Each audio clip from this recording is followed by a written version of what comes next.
Hello साथीहरु, good morning, welcome to my mini blog. आज पनि म हिजो झै बरबोटेको गौतम होमस्टेमा छु। म चाहिँ बिहानै उठेर चाहिँ हाम्रो यहाँ ब्रेकफास्ट सुरु भइसकेको छ। मैले यो खाँदै गरेको सुप चाहिँ मकैको सुप हो। यहाँ चाहिँ फाल्की भन्दो रहेछ यसलाई। सुप र अन्डा खाइसकेपछि चाहिँ हामी अब फेरि कामतिर जाँदैछौँ साथीहरु। म डाक्टर चुन्द्रो जाँदैछौँ। चुन्द्रो चाहिँ सधैँ क्यामेरा ठड्याउँछस् भन्दै मलाई जिस्काउँदैछ। त्यसपछि चाहिँ हामी गाडीमा चढिसक्यौँ। आज चाहिँ यहाँ पानी परेकोले एकदम धेरै जाडो छ। त्यसपछि हामी वडा कार्यालय पुगिसकेका छौँ हाम्रो शिविर हुने ठाउँमा साथीहरु। हामी पुग्दा चाहिँ 60-70 जना पेसेन्टहरु आइसक्नु भएको थियो। इलाममा चाहिँ पानी परेछ र प्लस जाडो पनि छ।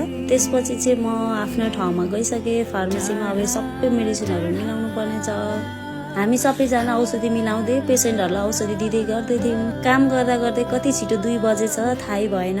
त्यसपछि चाहिँ हामी खाना खानलाई जाँदैछौँ साथीहरु। हिजो चाहिँ आज पनि हामी बिबलेटे गएछौँ खाना खानलाई।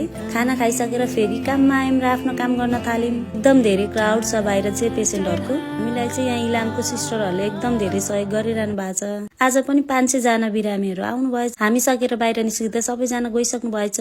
हामी पनि होमस्टेतिर गयौं। बाइ बाइ साथीहरु, ह्याभ अ गुड डे।